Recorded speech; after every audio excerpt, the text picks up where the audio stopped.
Habíamos quedado en este hueso, y digo habíamos quedado, quizás a usted le llegue un video solamente, porque generalmente la parte de soporte técnico se encarga de enlazar los videos, pero sepan que a mí la herramienta que utilizo para grabar me permite grabar solo 15 minutos.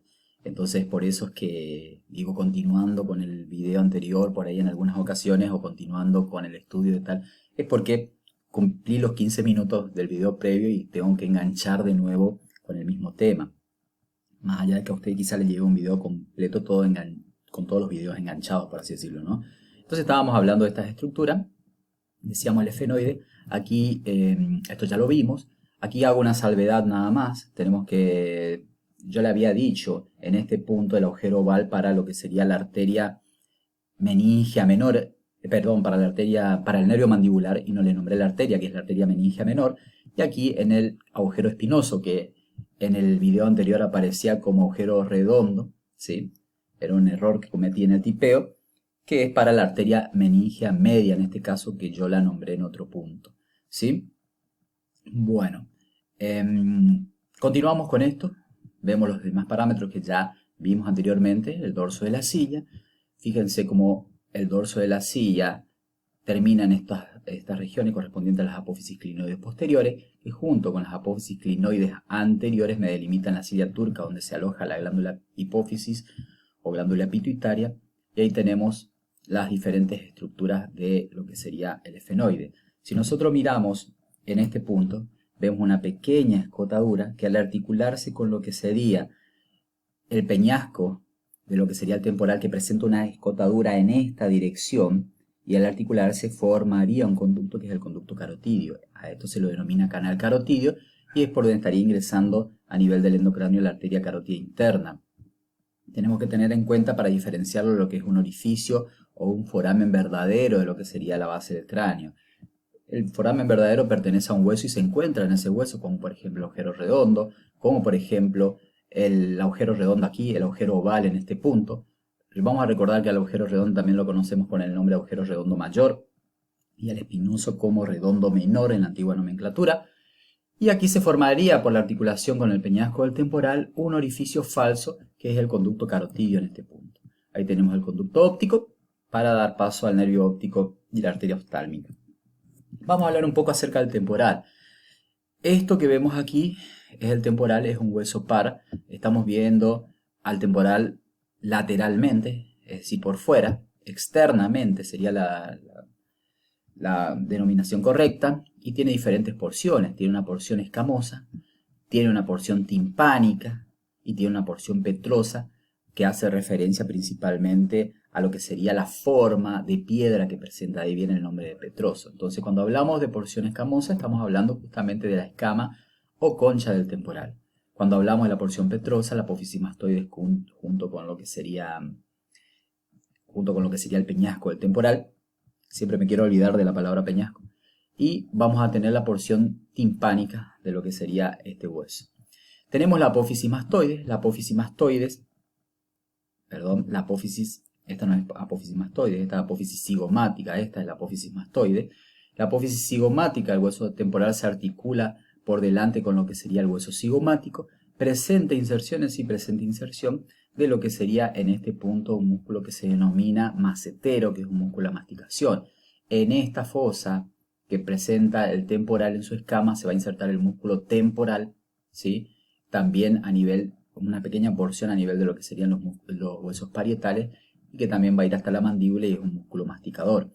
Si nosotros vemos, ahí está mal ubicado, esto es apófisis cigomática, por detrás vamos a encontrar lo que sería la cavidad glenoidea, o ahora conocida como fosa mandibular, separada por la cisura de Glaser en una porción anterior articular y una porción posterior que no se articula con nada. Y en el medio de lo que sería la apófisis y lo que sería, en este caso, la fosa mandibular, encontramos el tubérculo cigomático en este punto.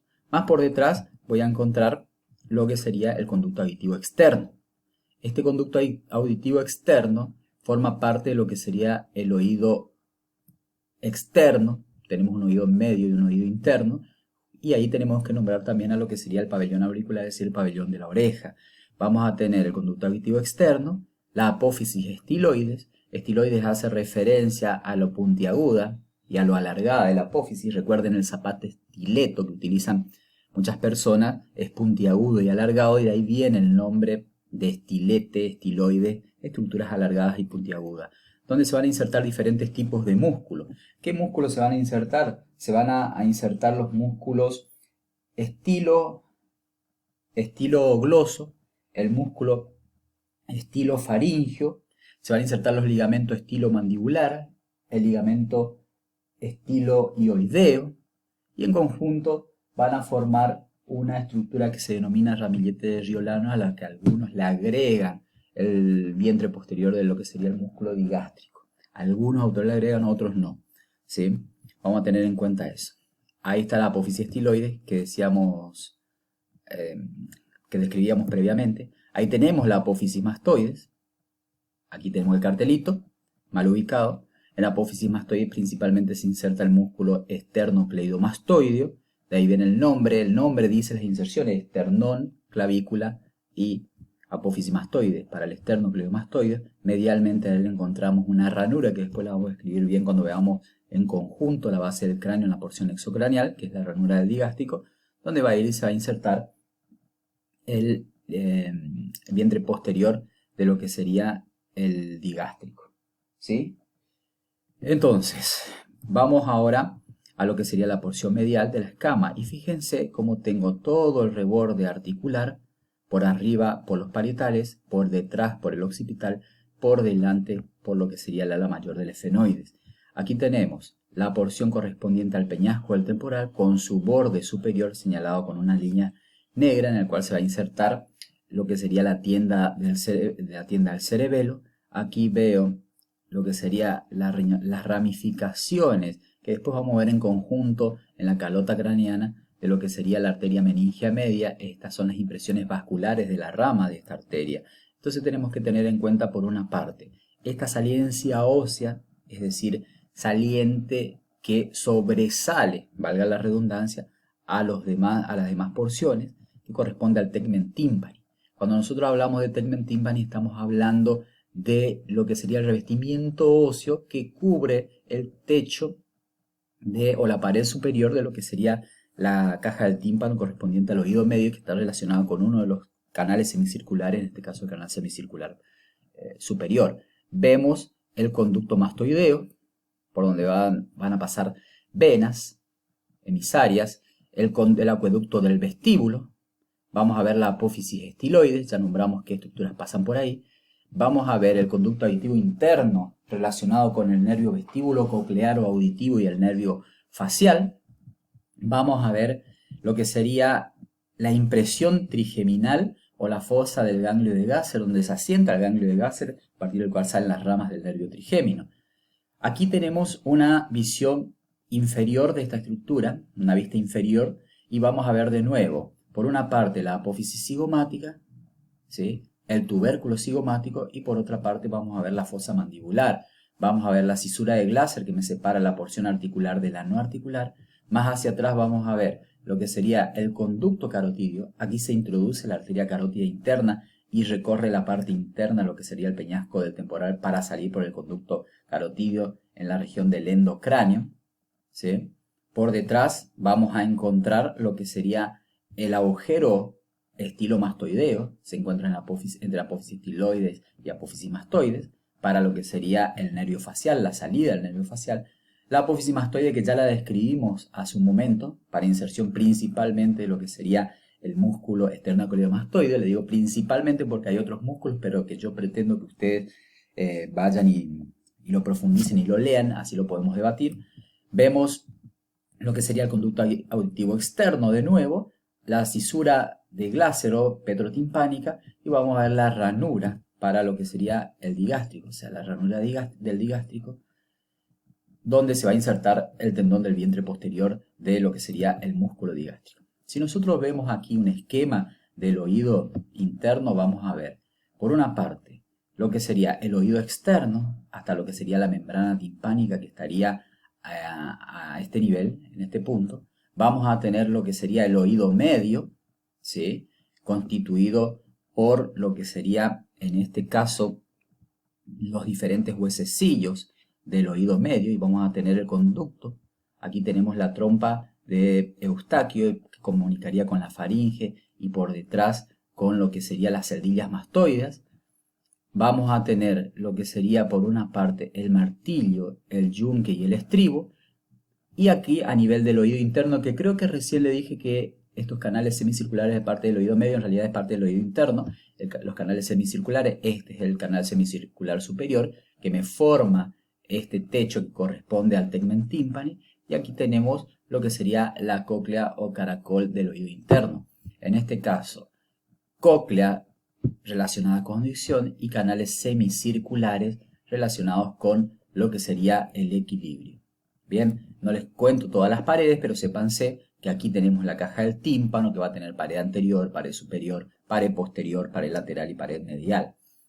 Con respecto a lo que sería en este caso el parietal no hay mucho para hablar, es un hueso bastante aplanado, es un hueso que es totalmente liso en su porción externa y superior, se articula superiormente con el parietal del lado contrario, anteriormente se va a articular con el frontal y se va a articular con lo que sería por debajo el temporal y por detrás con lo que sería el hueso occipital. Entonces vamos a ver una serie de líneas, la línea temporal inferior y la línea temporal aquí superior relacionándose con la aponeurosis del músculo temporal. Hacia adentro, en la configuración endocranial, por así decirlo, tenemos lo que serían las ramificaciones, los surcos de las ramificaciones de la arteria meningea media y que algunos autores te describen como la rama de una higuera.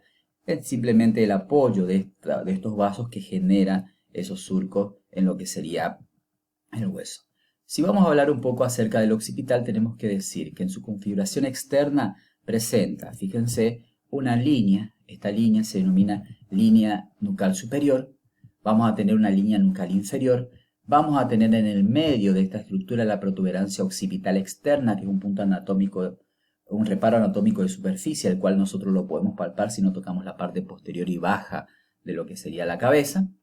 En estas líneas nucal superior e inferior, principalmente la nucal vamos a hablar ahora, se insertan bien por dentro ahí el músculo trapecio, también se inserta el músculo esternocleidomastoideo y un poco más lateralmente se va a insertar el músculo esplenio de la cabeza. Un poquito por debajo vamos a tener la inserción del semiespinoso, también conocido como complejo o complexo mayor. En la línea nucal inferior, bien medialmente, vamos a tener la inserción del músculo recto posterior menor de la cabeza, más lateral la del recto posterior mayor de la cabeza a ambos lados y un poco más lateral la del oblicuo superior o oblicuo menor como se lo conocía en la antigua nomenclatura. Vemos la cresta occipital externa, el conducto, en este caso no es el conducto, es el foramen magno o agujero occipital, es el agujero más grande que nosotros vamos a encontrar en el cráneo, de ahí viene el nombre de magno que significa grande. Los cóndilos para articularse con el atlas, haciendo un poco de historia y hablando un poquito de mitología, Atlas hace referencia al titán Atlas que se lo simboliza sosteniendo el peso del mundo en sus hombros. Entonces por esa simbología le llaman Atlas a la primera vértebra cervical porque sostiene en este caso lo que sería el cráneo. Por detrás de lo que sería el cóndilo encuentro el conducto condilio posterior, no pasan estructuras importantes. Sí, por el conducto condilio anterior, que estaría a este nivel, ahí no se lo ve bien, vamos a verlo en otra imagen, estaría pasando el nervio hipogloso, por lo tanto ahora se lo denomina conducto del hipogloso, cuando antiguamente se lo conocía como conducto condilio agujero, condilio anterior. Si vamos internamente, vamos a encontrar la protuberancia occipital interna, ahí vamos a tener la confluencia de los senos, la prensa aerófilo, vamos a tener el canal para lo que sería el seno sagital, el canal para lo que serían los senos laterales, y les repito que lo vamos a aprender luego cuando veamos la parte de vascularización y drenaje venoso en el caso del cerebro. Vamos a tener la fosa cerebral para el lóbulo occipital del cerebro, la fosa cerebelosa para el polo posterior del hemisferio cerebeloso, y aquí a este nivel estaría lo que sería la tienda del cerebelo separándome ambas fosas, y vamos a tener los conductos del hipogloso o condilios anteriores. Bien, vamos a continuar en el próximo video.